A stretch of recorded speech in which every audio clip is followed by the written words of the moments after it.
Hello to all. In this lecture we are going to collect some information about projectile motion कि अगर हम किसी भी object को किसी पॉइंट से स्मॉल u वेलोसिटी मानते हुए, यानी जो कि होती है इनिशियल वेलोसिटी, उससे अगर थीटा डिग्री बनाते हुए फेंकते हैं और ये मानकर चलते हैं कि उसकी फाइनल वेलोसिटी क्या हो जाएगी, ज़ीरो हो जाएगी, तो उसमें हम लोग इसका पाथ कैसा देखेंगे, इसकी मैक्सिमम हाइट देखेंगे और इस ड्यूरेशन में, इस डिस्टेंस को ट्रैवल करने में जितना भी टाइम लगेगा उसको देखेंगे, यानी टाइम पीरियड, और देखेंगे इसकी मैक्सिमम रेंज क्या हो सकती है। तो बढ़ते हैं लेक्चर की तरफ। तो टॉपिक है प्रोजेक्टाइल मोशन। Projectile motion. तो फर्स्ट ऑफ ऑल क्या करते हैं, हम लोग एक डायग्राम बनाते हैं जिसमें ये है एक्स एक्सिस और ये है वाई एक्सिस।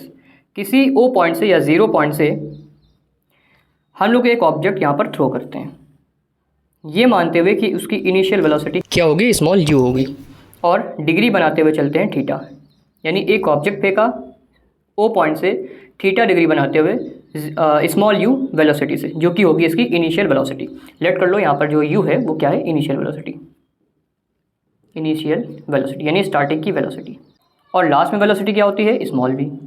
और ये मानकर चलते हैं कि लास्ट में जो वेलोसिटी है किसी भी ऑब्जेक्ट की वो हो जाएगी 0 मीटर पर सेकेंड। मतलब क्या हुआ, देखो अब इसका मतलब ध्यान से समझना है कि अगर हम सिर्फ एक्स एक्सिस की बात करें तो कोई भी ऑब्जेक्ट फेंकोगे, थ्रो करोगे और लास्ट में उसको अगर आइडियल कंडीशन मानकर चलते तो कहीं ना कहीं रुक ही जाएगा ऑब्जेक्ट। इसलिए लास्ट की यानी फाइनल वेलोसिटी क्या मानते हैं हम लोग, 0 मीटर पर सेकेंड। और ये सिर्फ केस है एक्स एक्सिस में, यानी वाई एक्सिस को अभी इग्नोर करो, सिर्फ एक्स एक्सिस की अगर बात करो तो कोई ऑब्जेक्ट ऐसे जाएगा, ऐसे जाते जाते रुक जाएगा, यानी फाइनल वेलोसिटी क्या होगी, 0। ये ऐसा इसलिए बताया जा रहा है क्योंकि देखो अगर हम सिर्फ और सिर्फ एक्सक्लेरेशन निकाले, यहाँ पे लिखते हैं एक्सलेशन निकाले एक्स एक्सिस पर, और फॉर्मूला क्या होता है एक्सलेशन का, final velocity minus initial velocity upon time period.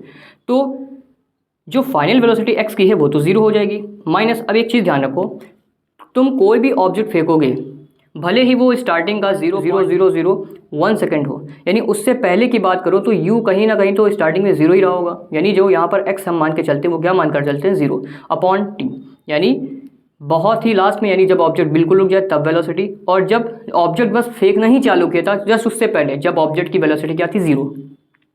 तो 0 माइनस 0 अपॉन 0 माइनस 0 मतलब 0 और upon t, 0 upon anything equals to 0। यानी एक्सक्लेरेशन की बात की जाए एक्स एक्सिस पर तो उसकी वैल्यू क्या होगी, 0 मीटर पर सेकेंड स्क्वायर। इसको ध्यान देना, अभी इसका यूज़ करेंगे हम लोग, ठीक। इसको क्या करते हैं, अक्सर टीचर क्या करते हैं, इसको इग्नोर करते हैं और बच्चे भी पढ़ना नहीं चाहते इसलिए टीचर इसको पढ़ाते ही नहीं है, लेकिन ये चीज़ बहुत ही इंपॉर्टेंट है, बहुत चीज़ ध्यान रखने वाली है।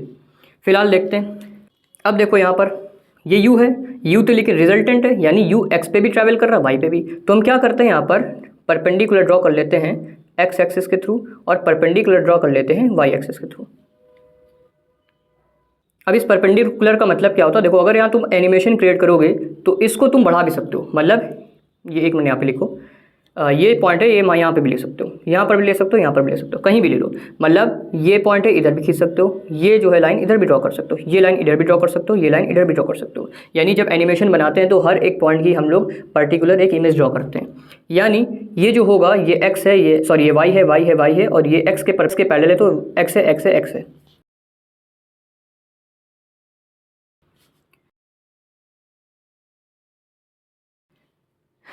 मतलब क्या हुआ, मतलब ये हुआ कि यहाँ पर हम वेलोसिटी जो होगी इनिशियल वेलोसिटी वो एक्स एक्सिस के थ्रू मानते हैं, जिसको हम लोग बोलते हैं इनिशियल वेलोसिटी इन एक्स एक्सिस, यानी u को u x जो है वो तुम्हारा है इनिशियल वेलोसिटी इन एक्स एक्सिस।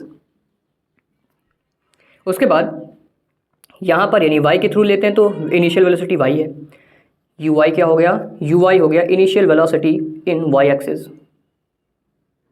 अब ये क्यों बनाया है, ये अदर जो लाइंस हैं, ये जो अदर लाइंस है ये इसी को शो कर रही है, मतलब आप ux यहाँ पर भी खींच सकते हो, यहाँ पर खींच सकते हो, ये कंपोनेंट होते हैं कहीं भी निकाल सकते हो, मतलब ज़रूरी नहीं कि इतना ही थोड़ा सा खींचना है।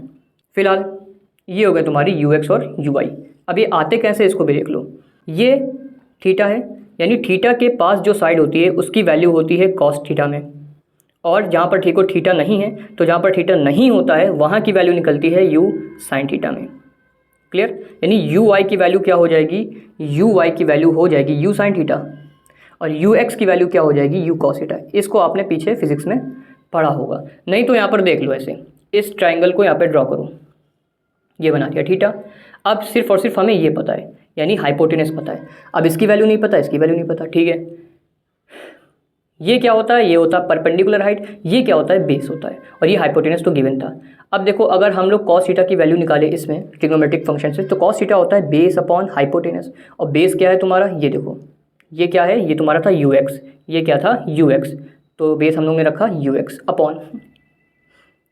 अपॉन क्या, हाइपोटेनस, हाइपोटेनस क्या u, और ये हो गया कॉस थीटा। तो u को मल्टीप्लाई कॉस थीटा से कर दो तो हो जाएगा u cos theta equals to ux। देखो ux की वैल्यू u कॉस थीटा आ गई, ऐसे निकालते हैं। सेम अगर साइन थीटा निकालोगे तो साइन थीटा भी रख सकते हो, u साइन थीटा। ओवरऑल इसको हम लोग शॉर्ट मेथड में करते हैं क्लास 11 में, कि जहाँ पर थीटा है उसको कॉस थीटा में लिख दो, और जहाँ पर थीटा नहीं है उसको साइन थीटा में लिख दो, जो भी फैक्टर हो, जो भी कॉम्पोनेंट हो, यानी u है तो u का, और अगर f होता तो f का, ठीक। तो हमें यहाँ पर एक चीज़ पता चली कि u जो है इनिशियल वेलोसिटी, उसके 3 कॉम्पोनेंट है। एक खुद u है, ये देखो एक खुद u है, उसके बाद u cos थीटा है, u cos थीटा कहाँ है ये, यानी ux, और उसके बाद एक और है u sin थीटा, जो कि होगा ui। इतनी चीज़ क्लियर हो गई, ठीक है। अच्छा, इन लाइन को ड्रॉ करने का मतलब था बस समझाना था, इसको चाहे तो हटा दो। फिर से देख लो, एक ऑब्जेक्ट 0 पॉइंट से या O पॉइंट से थीटा डिग्री बनाते हुए फेंका गया, जिसकी इनिशियल वेलोसिटी u थी, और वो x axis respectively y axis पर ट्रैवल कर रहा था, जिस हिसाब से ux की वेलोसिटी यानी x एक्सेस पर वेलोसिटी की कंपोनेंट क्या था, u cos थीटा, और y एक्सेस पर कंपोनेंट इनिशियल वेलोसिटी का क्या था, u sin थीटा। अब हम लोग इसमें सबसे पहले डेरिवेशन करते हैं पाथ ऑफ प्रोजेक्टाइल, यानी जो प्रोजेक्टाइल है, ये जो मोशन हो रहा है, इसका पाथ कैसा होगा, यानी ये जो कर्व बना रहा है, इसको हम लोग फिजिक्स में बोलेंगे क्या, ये हम लोग को इसमें प्रूफ करना होता है। तो पाथ ऑफ प्रोजेक्टाइल के लिए हम लोग क्या करते हैं, सबसे पहले मोशन को डिस्ट्रीब्यूट कर लेते हैं, क्योंकि एक मोशन होगा हॉरिजॉन्टल, तो फॉर हॉरिजॉन्टल मोशन, और एक होगा वर्टिकल मोशन, तो फॉर वर्टिकल मोशन। इसको हम लोग सेपरेट वे में करेंगे। बहुत से बच्चों को हॉरिजॉन्टल और वर्टिकल भी नहीं पता होता, तो देख लो हॉरिजॉन्टल क्या होता है, ये जो x के थ्रू चलते हैं, x एक्सिस के थ्रू, उसको बोलते हैं हॉरिजॉन्टल, और जो वर्टिकल होता है वो y एक्सिस के थ्रू चलता है। फिलहाल सबसे पहले हॉरिजॉन्टल मोशन, तो यूज़ क्या करेंगे हम लोग, bye using second equation of motion. Second equation of motion, देखो एक चीज़ और ध्यान देना कि अभी हम लोग इस वीडियो को करने के बाद आगे देखेंगे कि हम लोग इसमें सिर्फ और सिर्फ सेकंड इक्वेशन ही क्यों यूज़ कर रहे हैं। यानी क्या होता है, अमूमन टीचर बस पढ़ा देता है और बच्चे वैसे पढ़ लेते हैं। हालांकि तुम लोग ट्राई करना कि अपने कॉलेजेस या स्कूल जहाँ पे भी पढ़ते हो, वहाँ पर अपने टीचर से ये ज़रूर क्वेश्चन आस्क करना कि इसमें ऐसा क्या है कि हम लोग सिर्फ और सिर्फ सेकंड इक्वेशन को ही फॉलो करेंगे, फर्स्ट इक्वेशन क्यों नहीं लिख रहे हैं और थर्ड इक्वेशन क्यों नहीं लिख रहे हैं। होती तो वो भी न्यूटन की इक्वेशन है, बट हम लोग सेकंड इक्वेशन का ही यूज़ क्यों कर रहे हैं, इसको एक बार अपने आप पूछना जरूर। हालांकि आगे हम लोग इसको कवर भी करेंगे, बट फिर भी एक बार पूछना। तो देखो सेकंड इक्वेशन होती क्या है, वो होता है s equals to ut plus half at square.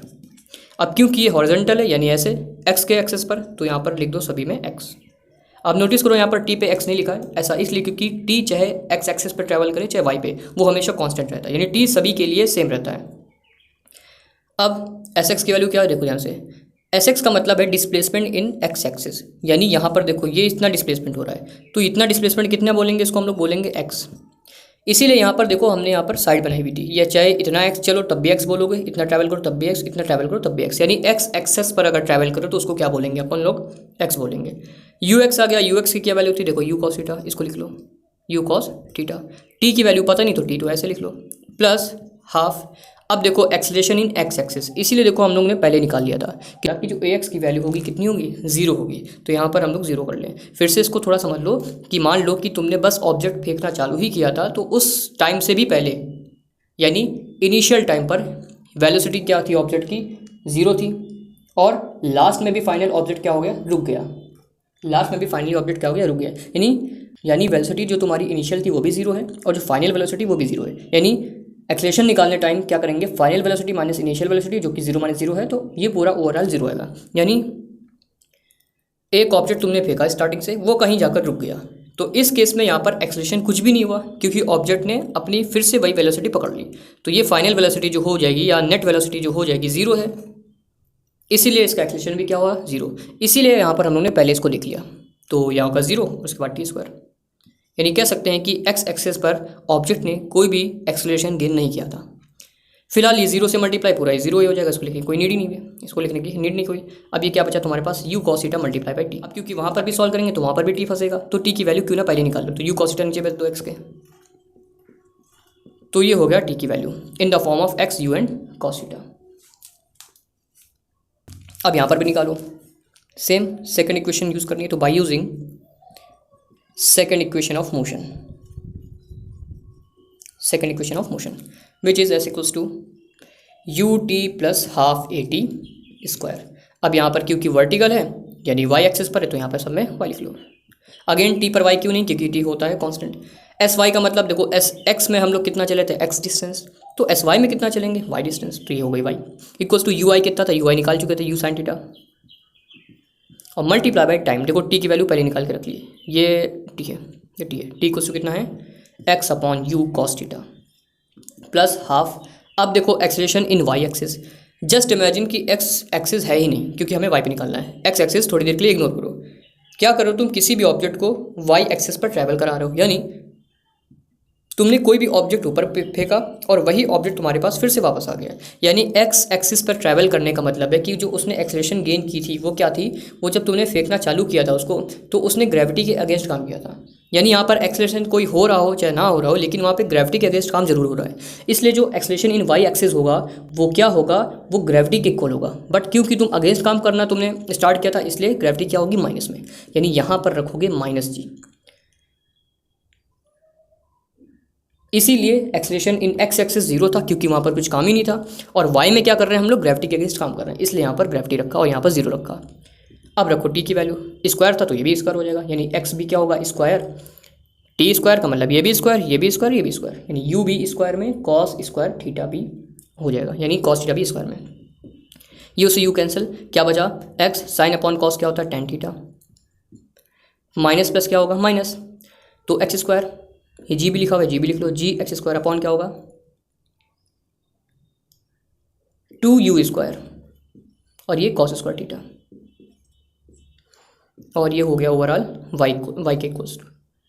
अब देखो ध्यान से, मैथ में अगर हम लोग क्या करते हैं, यहाँ पर एक चीज़ समझ लो, पहले इसको लिख लो, ए को चलो लेट कर लेते हैं टेन थीटा, और बी को लेट कर लेते हैं हम लोग ये पूरा पोर्शन, यानी जी अपॉन टू, ये जी है g upon 2u square cos square theta. यानी अगर वैल्यू प्लेस करेंगे तो क्या होगा, देखो इसको तो ए लेट कर लिया है तो हो जाएगा ए, ये बचा तुम्हारे पास एक्स, माइनस इस पूरी को लेट कर लिया क्या तुमने बी, तो हो जाएगा बी, उसके बाद एक्स स्क्वायर। ठीक, ये हमने क्या कर दिया, इसको बोलते हैं जनरल या मैथमेटिकल इक्वेशन। ठीक, Y equals to A x minus B x square, या ऐसे हम लोग अपनी लैंग्वेज में सिंपल सी लैंग्वेज में कह सकते हैं कि इसको हम लोग ने सुकून के इक्वेशन बना दी, यानी जितने भी कांस्टेंट या फालतू के टर्म थे उसको हटा के ये बना दिया। यूज़ क्या क्या इसका देखो ध्यान से। अब यहाँ पे एक चीज़ समझो,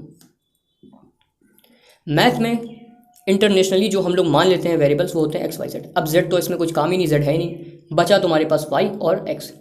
अब इसकी डिग्री देखो, मैथ में तुमने डिग्री पढ़ी होगी, डिग्री क्या होती है, जो मैक्सिमम पावर होती है, क्या होती है डिग्री, मैक्सिमम पावर। अब ध्यान से देखो, y के ऊपर पावर कितनी है 1, x के ऊपर पावर कितनी है 1, मतलब कुछ नहीं होता तो 1 मानते हैं। अब इसमें x की पावर साफ साफ लिखी है 2, यानी यहाँ पर एक वेरिएबल x है जिसकी पावर क्या है 2, क्या पावर है 2। तो जब किसी भी वेरिएबल की पावर हाईएस्ट 2 होती है उसको हम लोग बोलते हैं क्वाड्रेटिक इक्वेशन। क्वाड्रेटिक इक्वेशन, इसको तुम लोग ने क्लास 10th में पढ़ा होगा। और अगर यहाँ पर 1 ही सिर्फ होता तो क्या बोलते हैं हम लोग, लीनियर इक्वेशन थी। और अगर x की पावर 3 हो जाती तो क्या बोलते हैं, ये क्यूबिक इक्वेशन थी।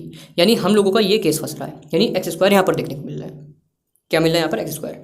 तो मैथ में क्या होता है कि जब क्वाड्रेटिक इक्वेशन में, मतलब क्वाड्रेटिक इक्वेशन बनती है तो वहाँ पर एक कर्व बनता है, और कर्व को ही हम लोग क्या बोलते हैं, कर्व को बोलते हैं पैराबोला। यानी ये जो कर्व होगा कैसा होगा, पैराबोलिक होगा। तो हैंस प्रूव्ड, यहाँ पर हैंस प्रूव्ड कि जो पाथ ऑफ प्रोजेक्टाइल होगा वो कैसा होगा, पैराबोलिक होगा, पैराबोलिक। अब इसी पाथ को हम लोग क्या बोलते हैं, ट्रेजेक्ट्री पाथ। तो वो ट्रेजेक्ट्री जो होगा तुम्हारा कैसा होगा, पैराबोलिक होगा।